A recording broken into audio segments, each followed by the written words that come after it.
ke Suralayanya kita di ini dibayarin sama PLN. Satu pesawat itu orang 24 kita kemarin ke Suralaya itu dibayarin semua sama PLN. Terus sampai bandara kita udah dijemput lagi sama bapak-bapak dari Diklat Suralaya.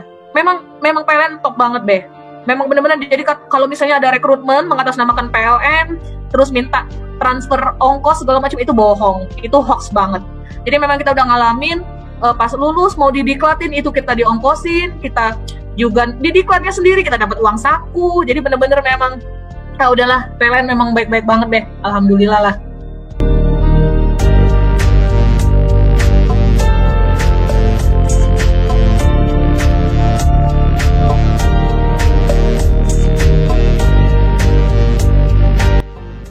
Bismillahirrahmanirrahim. Assalamualaikum warahmatullahi wabarakatuh. Waalaikumsalam warahmatullahi wabarakatuh. Halo Babe. Halo. Alhamdulillah, hari ini hari Sabtu. Tanggal berapa hari ini, Ra? Tanggal 17. Bulan 17. Ya. Bulan 7 tahun 2021.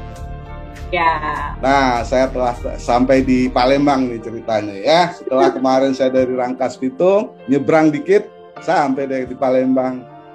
Iya, welcome to Palembang. Alhamdulillah. Baik, saya sekarang bersama Ayu Ira.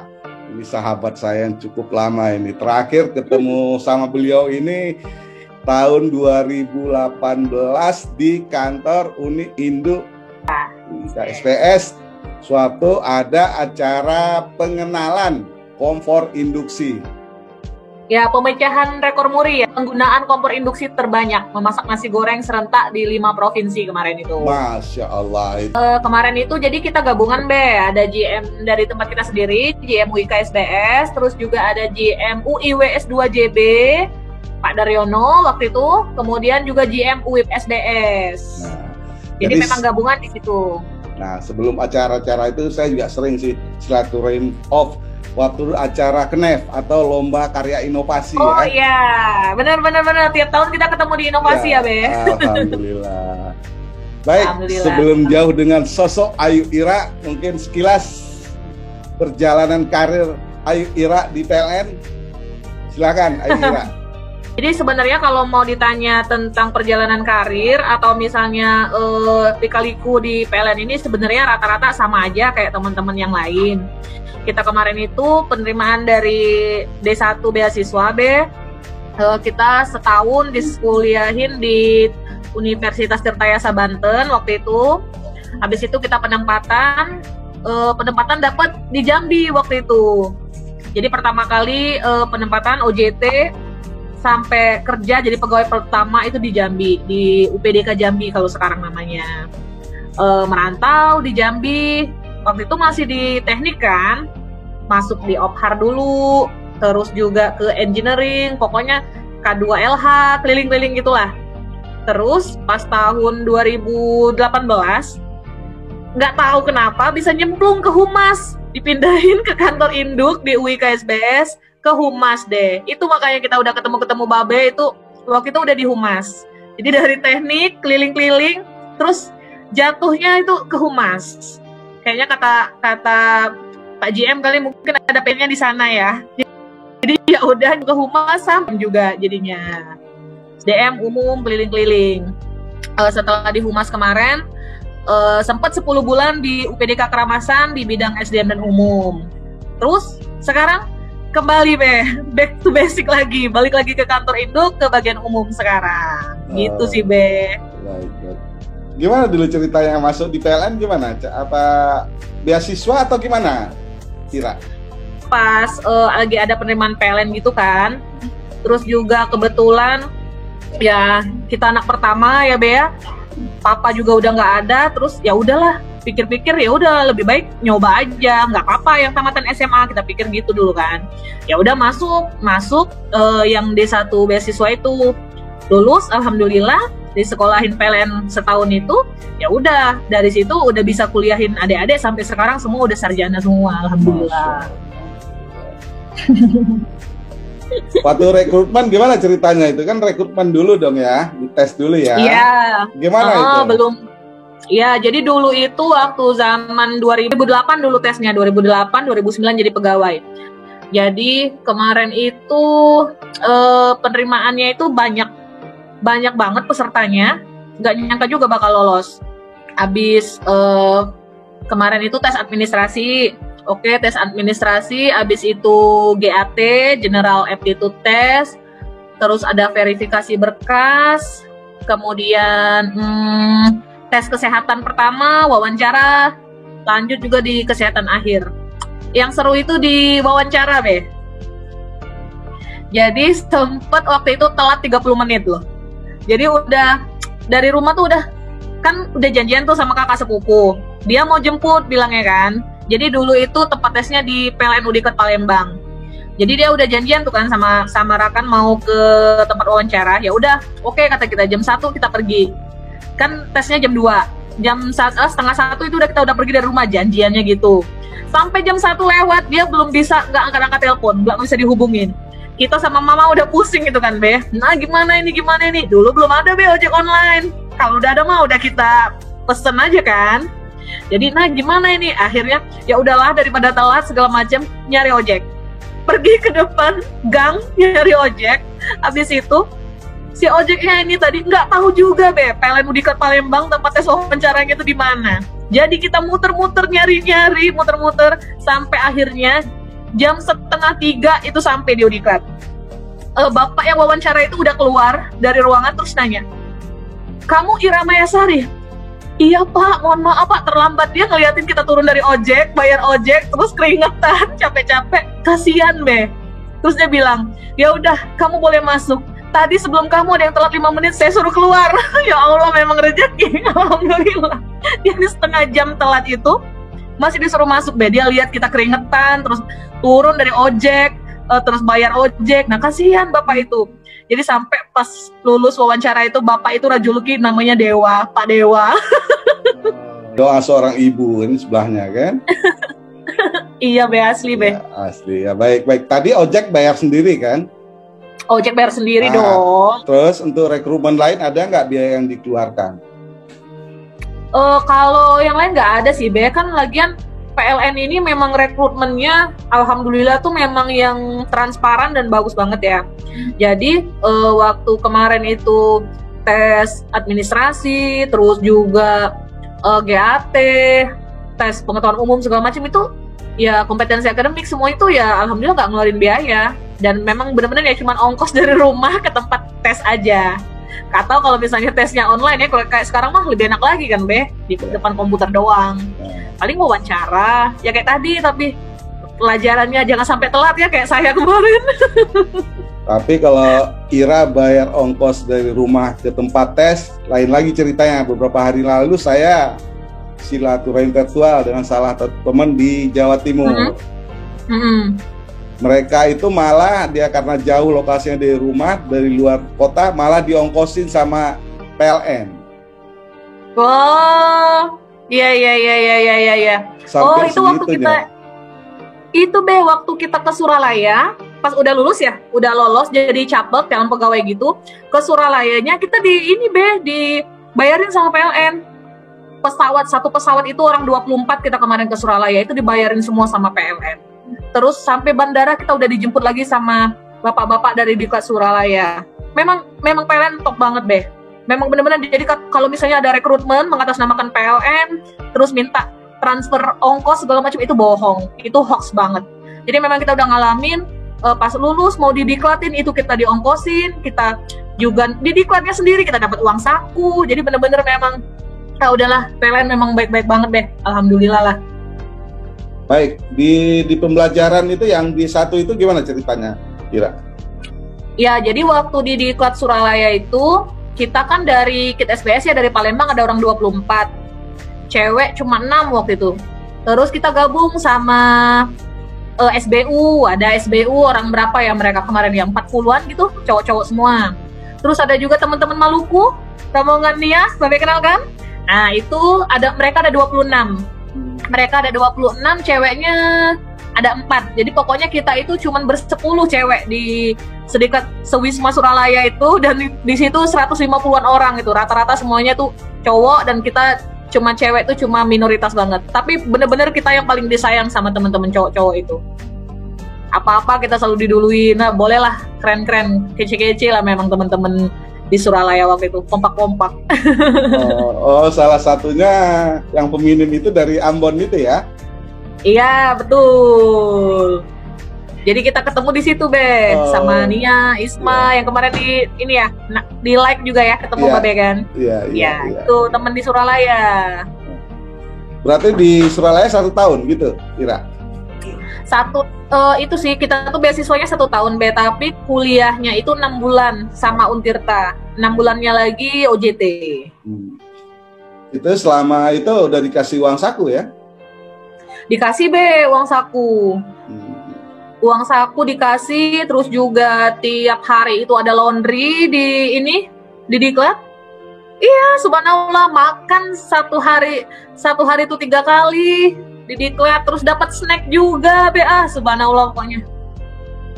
Itu body pulang dari situ gimana itu, meningkat body itu? Iya, Be, ada temen malah yang sampai naik 8 kilo. Jadi tinggal papa mamanya pas jemput, kok jadi kayak gini sekarang gitu. Baik. Terus selesai dari Suralaya mana lagi? Selesai dari Suralaya kita dijemput balik ke kantor induk kan untuk penempatan, Be. Pas kemarin udah dapet penempatan, kaget tuh pertama kali tuh pas dapet Ira Mesari Jambi. Wah, nggak ada di pikiran kita kan. Wah, ada Jambi ya. Dulu itu Jambi itu masih di bawah Keramasan, Be, masih di bawah Palembang gitu ya. Jadi nggak muncul dulu tuh kalau misalnya bakal ada tempat di Jambi. Ya ternyata dapet di Jambi kan. Ya cuman pas ya di Jambi. Cuma pas lihat teman-teman lain yang lebih jauh, alhamdulillah masih di Jambi daripada di tempat lain. Ya jadi sempet lah awal-awalnya dulu tuh rada gimana kan, kota kecil. Ternyata kota kecil sejuta kenangan, susah dilupakan. Oh gitu. Apa yang tidak terlupakan sampai sekarang di Jambi apa? Ayo Ira. Ya ini sih, Be, kultur masyarakatnya, terus juga teman-teman di sana, semuanya enak-enak, baik-baik, kayak keluarga sendiri semua. Jadi kalau misalnya pelajaran hidup memang kita ditempa itu ya namanya anak baru ya, Be, ya, baru mulai kerja, baru mulai kenal duit segala macem, ya ibaratnya itu deso banget lah kan, baru megang duit banyak gitu kan. Terus di sana lah kan dibentuk, ditempa sama bapak-bapak, ibu-ibu di sana, suka dibilangin, jangan gitu, kalau pegawai baru banyakin nabung. Terus juga kuliah lagi juga nyambung di sana, kayak gitu sih, Be, sebenarnya. Jadi memang ya benar kata orang, kita nggak bakal tahu apa yang terbaik buat kita kalau nggak kita jalanin dulu. Jangan langsung, sudahlah ngapain di Jambi gini-gini. Nah ternyata enggak, banyak positifnya juga merantau kayak gitu. 7 tahun, Be, di Jambi. Oh gitu ya. Jadi Mahasutradara lebih tahu. Iya betul, Be. Mahasutradara yang terbaik buat kita ya. Iya betul. Di sana di teknik, Ira. Iya, dulu itu di Jambi pas pertama masuk di OPHAR, Be, operasi dan pemeliharaan kan. Jadi yang nyatet-nyatetin stok BBM, terus misalnya buat kayak outage manajemennya gitu-gitu kan. Udah, terus setahun setelah itu masuk ke engineering. Jadi di engineering sampai pindah itu masih di engineering, Be. Terus pas yang tadi kita cerita, pas ditarik ke Palembang, yaitu, Be, banting setir ke humas. Berarti bidang baru kan berarti di situ ya? Iya benar, bidang baru, Be. Tapi memang walaupun kemarin di teknik, untuk acara-acara atau ada kegiatan-kegiatan itu selalu diikutin. Jadi kayak misalnya ada Olimpiade Bahasa Inggris gitu kan kalau kemarin ya, terus inovasi, CUP atau knowledge management gitu memang udah diikutin. Mungkin karena pada dasarnya anaknya aktif ya, produktif ya, Bun, nggak bisa diem. Terus kalau acara-acara tuh ya MC, terus juga ya pokoknya kalau misalnya ada apa-apa itu ya udahlah isi Ira aja gitu. Nah jadi ya memang udah pas nyemplung ke humas ya udah sebenarnya passion aja udah gerakin kayak gitu sih, Be. waktu di Jambi udah kegiatan yang serupa juga, udah sering ikut-ikut kegiatan gitu juga? Iya, memang udah sering ikut kegiatan kan. Memang juga di sana itu yang anak-anak muda memang disuruh aktif kan. Ayo kalau misalnya kegiatan kalian buat ini, kalian buat ini. Nah, jadi memang kita udah dibentuk buat apa sih? Dipercaya kan buat kreatif. Jadi tinggal oh ya udah dikasih kepercayaan, kita harus buat bagus nih biar nggak malu-maluin kayak gitu. Oh, berarti waktu pindah ke Palembang berarti udah ada pelajaran dari Jambi ya? Iya bener udah banyak sih pelajarannya. Cuma ya memang karena namanya bidang baru, ya mulai belajar lagi sendiri juga dari senior ataupun baca-baca buku, tanya-tanya senior gitu. Terus apa? Suatu masuk di Humas gimana? Pertama kali gimana ceritanya tuh? Jadi pertama kali masuk di Humas itu serba bingung kan, apalagi waktu itu pas baru datang ke Humas. Senior yang udah lama di situ pindah jadi bener-bener kita tuh yang anak baru plek dateng terus nggak ada belum ada arahan segala macam mau ngapain, jadi ya kita tuh yang aduh ini mau ngapain sih, ini mau gimana gitu. Nah jadi bener-bener yang kita belajar sendiri dulu, terus ngelihat teman-teman yang udah lama di unit lain kan, ini gimana ini kerjanya gini-gini. Oh kayak gini ternyata, ya udah lama-lama ya cinta banget juga sama bidang itu kan, passionnya juga. Nah akhirnya ya udah seiring waktu berjalan ya ini akhirnya bagus juga ada juga kerja di situ tuh mantap juga ternyata. Terus pertama tampil di depan umum gimana itu? Pas di mana ini? Pas di Palembang? Palembang kan, di Palembang kantor induk kan? Iya bener. Jadi kan biasa kita levelnya itu kan level, kalau kita bilang level RT lah ya, biasanya itu kan mainannya paling tinggi manajer tuh. Pas datang ke kantor induk mainan paling tinggi kan GM. Wow, pas pertama kali disuruh nge-MC kalau nggak salah waktu itu nge-MC acara apa ya? Oh, nge-MC acara penandatanganan MOU gitu ya, Bea, sama Polda segala macam. Jadi pas pertama kali, Masya Allah, kata kita baru dateng, udah disuruh MC ginian. Nah tapi alhamdulillah mitranya itu, ada Kak Hairul namanya Wisnu, Babe tahu kan? Pernah ketemu yang MC Samara itu kan udah biasa. Jadi dia bilang, udah santai aja, sama aja kayak MC biasa ini, gini.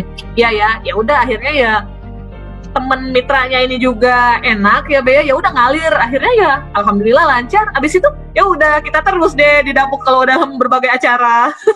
Oh berarti nggak ada yang nggak kenal ya sosok Ayu Ira ini ya. Ira, jadi gitu kalau di unit Indo SPS ada berapa unit sih di bawahnya Ira? Kalau kita itu ada di 5 provinsi ya Be ya. Jadi sekarang itu ada 11 unit. Jadi 11 unit UPK UPDK sama 1 UPHK. Jadi 12 unit sudah. Di 5 provinsi? Iya, di 5 provinsi. Provinsi mana aja itu? Di Sumbar ada UPK Bukit Tinggi, terus juga UPK Ombilin sama UPK Teluk Siri. Ada 3. Terus di Jambi, UPDK Jambi. Di Palembang ada UPDK Keramasan sama UPHK Palembang. Terus di Tanjung Enim, yang di dekat PTBA itu kita juga ada PLTU Bukit Hasan. Terus juga di Bengkulu, ada juga tuh UPDK Bengkulu. Terus di Lampung kita punya 3 unit juga, UPK Sepalang, UPDK Bandar Lampung, sama UPK Tarahan. Jadi totalnya itu ada 12. Saya yakin udah semuanya ya dijelajahin. Iya, alhamdulillah Jadi karena kerjanya itu nemenin Pak GM kunjungan segala macem, jadi dari unit terjauh, terkecil, terpencil, terluar, udah semua alhamdulillah. Jadi keliling UIKSBS tuh udah semua, alhamdulillah.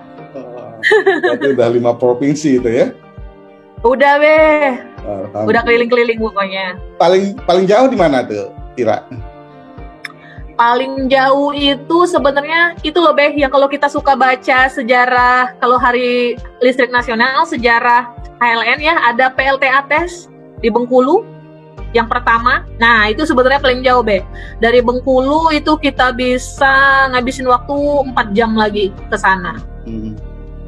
Jadi memang kultur lokasinya di WKSBS ini memang rada ini sih, beda-beda gitu, jauh-jauh ULPL-ULPL-nya. Di Bandar Lampung juga kayak Besar itu jauh juga, Be. Pokoknya dia memang ya terdalam gitulah ULPL kan, apalagi PLTA ya, Be ya. Iya, iya. Tapi nggak ada yang nggak kenal dengan Ayu Ira ya? Enggak juga, Be. Masih ada juga kali. Kalau misalnya kunjungan gitu sih, ya suka ini kan, Be, nemenin Bapak kemana-mana gitu kan ya. Nah, tapi yang paling berkesan itu, waktu pernah kita ke PLTA tes itu, jadi PPB, jadi perjalanan 4 jam, di sana itu cuman sejam, pulang lagi langsung bandara. Wow, itu sebenarnya capek banget kalau dipikir-pikir, cuma pas lihat lokasi PLTA tes yang sering disebut pas sejarah Hari Listrik Nasional, terus juga lihat, wah di situ tuh ya memang mesinnya udah tua tapi masih terawat, terus juga operatornya udah senior tapi semangatnya itu bukan main ya, Be. Wah di situ kita ngerasa, wih masa sih kita yang muda kalah sama capek doang, mereka aja udah di sini udah lama, keluarganya jauh-jauh aja semangatnya tetap hebat gitu ya, Be ya. Jadi disitulah kita tuh yang nggak boleh, ya udah kita nggak boleh nggak bersyukur. Lihat nih orang-orang aja yang di sini kerjanya masih semangat, masa kita yang di kota enggak, kayak gitu sih, Be. Jadi lebih banyak bersyukur ya jadinya kalau udah jalan-jalan lihat kemana-mana itu, jadi buat ya lebih ini aja sih, lebih bersyukur dan lebih menikmati lah apa yang udah kita dapetin sekarang. Ya Ayu Ira ini kan seorang ibunda, gimana membagi waktu untuk keluarga sendiri gimana? Ini, Be, yang berat. Jadi kalau apalagi sekarang kan sekolah online ya, Be ya. Itu kan kalau sekolah online ini kan mamanya lah yang paling banyak berperannya di secara kan, kalau enggak anak-anaknya lewat semua jadwal-jadwalnya. Jadi ya itu sih, Be. Yang pasti kan ikut grup sekolah anak ya. Jadi kalau misalnya ada apa-apa itu selalu dipantau. Terus nanti kalau pulang ke rumah pelajaran, jadi misalnya tuh di rumah tuh masih kan kalau kayak jam sore sebelum maghrib tuh masih suka diganggu tuh, Be, misalnya masih ada kerjaan lah yang belum selesai gitu ya. Tapi nanti kalau udah maghrib udah segala macam itu udah waktunya udah habis buat kerjaan, kecuali kalau yang case-case penting lah ya atau yang gimana gitu kan, Be. Nah itu udah langsung ke jadwal buat kursus anak-anak. Jadi ngajarin pelajarannya, ngaji, terus ngulang pelajaran apa yang di sekolah. Jadi memang bener-bener waktunya dimanfaatin buat quality time lah sama mereka. Jadi mereka nggak ngerasa mama sibuk kerja aja tuh, enggak. Jadi intinya belajar, ngaji, segala macam semuanya masih sama mama kayak gitu. Sampai cerita-cerita juga masih sama mamanya semua. Jadi apapun yang mereka lakuin hari itu, cerita-cerita apa mereka, kita tetap dapat gitu loh, Be. Jadi tetap kita jadi orang yang terdekat lah sama anak-anak kayak gitu. Lagi ke 5 provinsi tadi gimana itu? Itu lebih ribet lagi, Be. Video call sepanjang jalan. Jadi kalau malam kan udah misalnya lagi dinas, malam-malam itu kan di hotel, udah sampai hotel tuh langsung video call. Kakak tadi pelajaran apa aja? Diulang, hafalan segala macem sama mama, yuk ulang lagi. Mereka tuh padahal bisa, Be, sama papanya, sama omanya, cuman masih aja mereka tuh nggak afdol kalau belum nyetor hafalan ke mamanya kan. Jadi sudah tuh video call. Ini. Pernah juga di mana itu? Di tes apa di Besai gitu nggak dapet sinyal 3G ya, Be ya. Jadi kan nelponnya itu, nah udah, aduh gimana ini lihat mukanya kagak, dia sibuk aja hafalan segala macam, ada kayak drama gitu juga kan. Nah kata kita gimana ini? Ya udah pokoknya sama mama dialog aja. Nanti kalau gerakan segala macam belajar sama papa atau sama oma gitu-gitu sih. Tapi alhamdulillah anak-anak ngerti kok, Be. Nah, udah berapa sekarang juniornya? 2, Be. Cewek semua. Oh, ikut ibunya ya. Oh, baik. Udah apa yang paling besar udah apa? Sekarang kelas 3 SD, yang kecil kelas 1, Be. No. Tahu ya mamanya. Sering pernah diajak ke kantor atau gimana? Mungkin lihat kegiatan mamanya mungkin pas lagi depan panggung gitu. Oh, pernah Be. Waktu di Jambi sama di Palembang ini kalau ada kegiatan yang kayak gitu kan suka diajak ya, misalnya gathering atau apa itu diajak. Jadi pernah juga lihat mamanya MC, mereka pengen juga. Jadi waktu itu bacain kupon door prize. Ya udah sini baca kupon door prize. Jadi mereka yang baca 591. Kita juga nggak capek. 120. Kayak gitu sih. Udah ada bakat kayaknya. Iya. Ayu Ira, tahun kemarin kalau salah bulan Juli Juli ya, PLN Korpu kan ngadain apa itu? Saya sekilas sih waktu itu saya tahu. Gimana ceritanya tuh Ira? Ya, jadi waktu Juli 2020 itu, Korpu itu kan pernah ngadain ini dalam tajuk Culture Recap-nya yang Core Values PLN terbaru. Jadi PLN Korpu tuh ngadain kompetisi. Kompetisinya tuh Letter to CEO Competition. Jadi kita disuruh buat surat buat CEO, buat Pak Dirut, apa sih yang mau kamu sampein kalau kamu tuh buat surat ke Dirut kayak gitu. Nah, jadi waktu itu iseng-iseng aja lah, kan memang ini kan Rakan kebetulan suka nulis ya Bea. Ya udah, jadi kemarin buat itu ikut iseng-iseng aja. Nggak tahu menang diundang lah buat kemarin itu pas acara Culture Recap itu ngobrol sama Dirut sama BOD segala macam juga. Udah, jadi pas itu kan dapat undangan. Yang dapat undangan itu kan cuma GM sama yang menang itu tadi Be. Jadi pas itu kaget juga Pak GM waktu itu. Loh, kamu menang? Iya Pak, menang. Wih, mau dapat hadiah apa dari saya? Gitu-gituin sama Pak Rasmano waktu itu GM-nya. Iya, jadi ya udah kemarin suratnya disuruh kirim, disuruh bacain. Terus ini juga tegur sapa juga sama BOD kemarin kayak gitu deh. Jadi ada orang berapa ya yang diundang itu, ada orang 5 kalau nggak salah. Udah itu yang surat-suratnya terbaik buat ke Dirut itu diiniin, menang terus dapat hadiah, terus juga ya tadi meet and greet sama direksi tadi Be. Liriknya sedikit, apa liriknya ada nggak? Jadi ini sih di surat itu kita bilang gini kan Be, walaupun kami kerja di balik layar, percayalah kami juga bekerja takkan asal-asalan dan akan selalu mendoakan. Kayak gitu sih Be. Jadi intinya di situ kan perjuangan, biasanya kan PLN tuh identik tuh dengan yang manjat-manjat tiang, terus juga kerjanya itu nyambung listrik segala macem, ada yang sampai masang kabel bawah laut segala macem. Nah, padahal nggak gitu juga. Semua orang ada fungsinya masing-masing. Iya, kontribusinya masing-masing. Kayak kita juga yang bekerja di balik layar, kita juga nggak kerja asal-asalan loh. Kita juga kerja juga buat PLN ini makin baik kayak gitu. Jadi mungkin menyentuh kali ya, Bea. Pak Dirut mungkin, ini anak katanya kayaknya bener banget ngomongnya.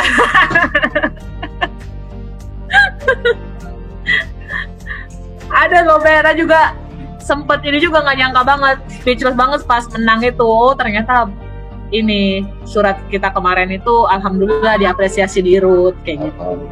Jadi satu layar sama BOD lah ya kala itu ya. Iya, kala itu. Ya. Kalau untuk yang di SPS sendiri, kita waktu itu ini waktu tahun 2018 ketemu Babe deh waktu itu yang kita menangin juara umum festival inovasi itu loh. Kita pertama kali ngalahin PJB. Jadi di situ kita jadi juara umum.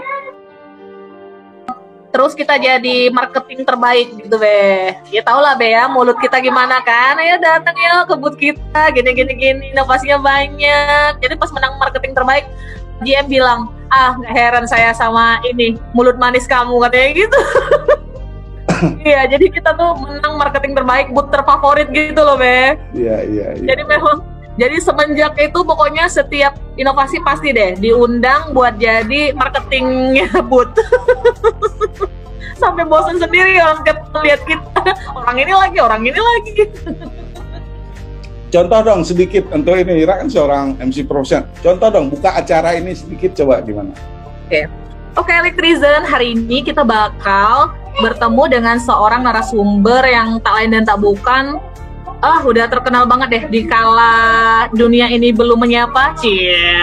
Sudah bergetar, kita nggak kenal deh sama beliau. Sosok bapak yang humble, ramah. Siapakah beliau? Ya, Lon tegur sapa dengan Muhar Abdullah Putih. Yeay. Oke, baik Ira. Setelah panjang lebar perjalanan karir sosok Ayu Ira, saya juga ingin tahu dong, mungkin teman-teman lain juga ingin tahu ya. Enggak ada prestasi dari unit induk pembangkit SBS, apa aja yang telah ditoreh oleh WIKA SBS, Ayu Ira? Ya, jadi WKSBS-nya alhamdulillah memang benar-benar yang produktif ya Be ya. Maksudnya itu produktif, memang ikut dalam berbagai ajang.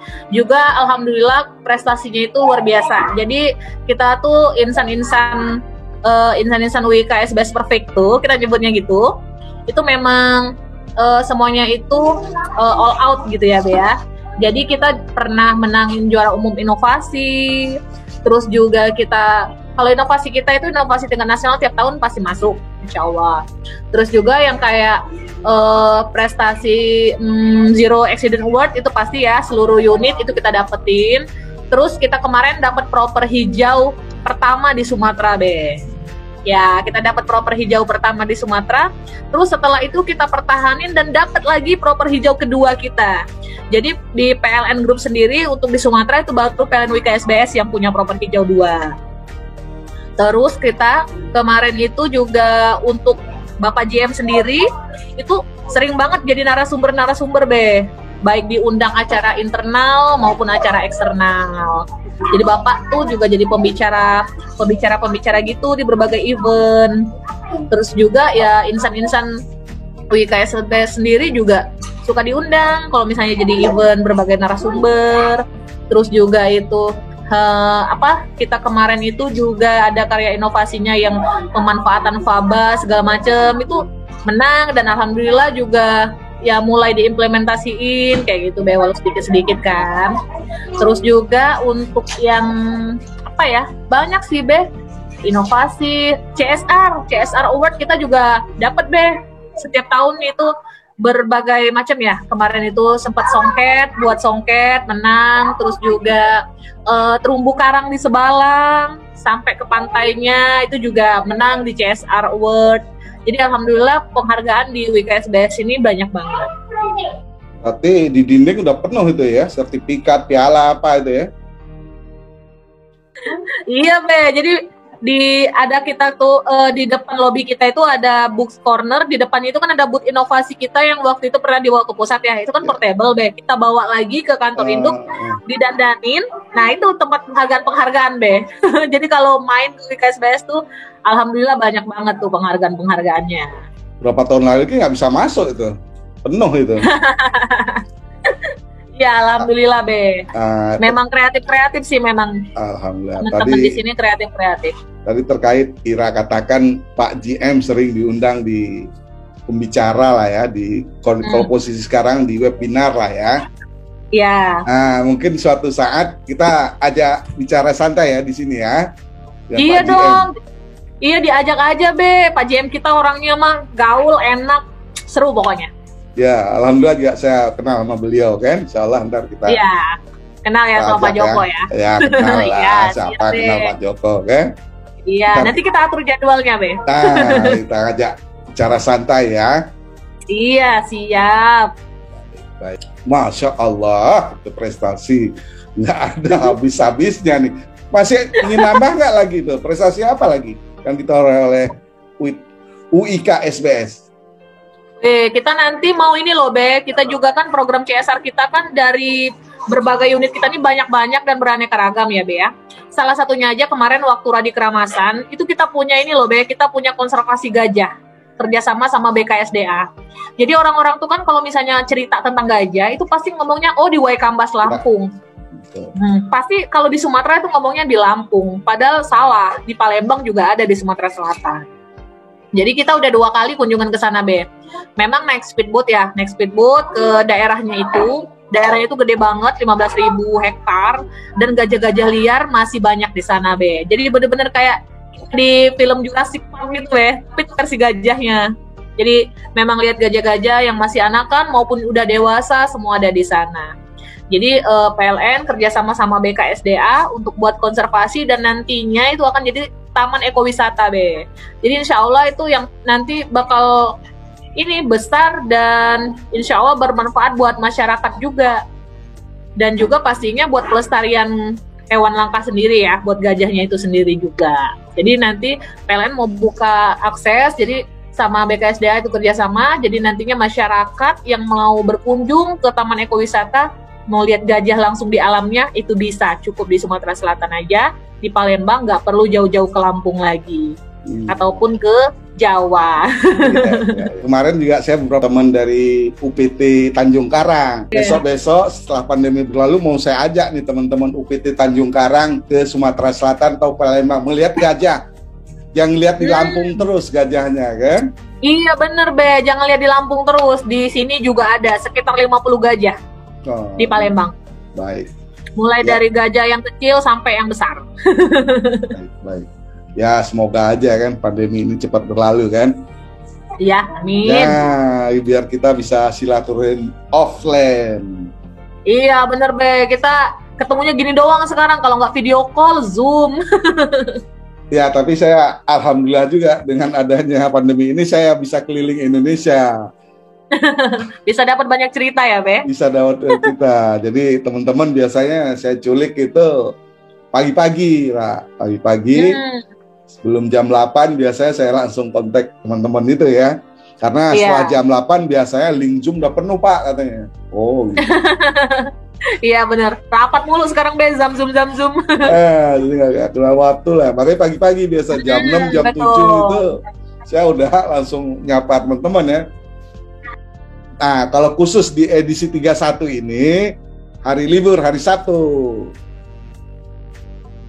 Edisi khusus karena dengan sosok Ayu Ira. Eksklusif ya Be? Eksklusif. Gak terasa, gak tahu ya ada edisi ke-31 ini. Padahal baru saya mulai tanggal 18 Juni 2021 kemarin. Berarti memang ini Be tiap hari ya? Ya, banyak tiap hari. Memang. Ya minimal tiap hari harus satu kota yang dikunjungi kan. Wih, mantap. Bentar lagi ini Be, 33 provinsi dong. Insya Allah. Jadi teman-teman, hari ini kita cukupin dulu silaturahmi virtual kita bersama Babe dan Ayu Ira. Karena nanti juga akan ada edisi-edisi spesial lainnya bersama narasumber yang tak kalah menarik dan juga tak kalah kece. Jangan bosen-bosen untuk terus nonton Lon Tegur Sapa, karena selain juga narasumbernya itu berbagai daerah ya, menarik, juga bisa sambil silaturahim dan jalan-jalan virtual. Jadi kita nggak bakal bosen nikmatin hari-hari di rumah yang pandemi ini. Betul nggak Babe? Betul. Baik, terima kasih Ayu Ira. Wabillahi taufiq wal hidayah. Wassalamualaikum warahmatullahi wabarakatuh. Waalaikumsalam warahmatullahi wabarakatuh. Makasih Babe. Sehat-sehat selalu ya.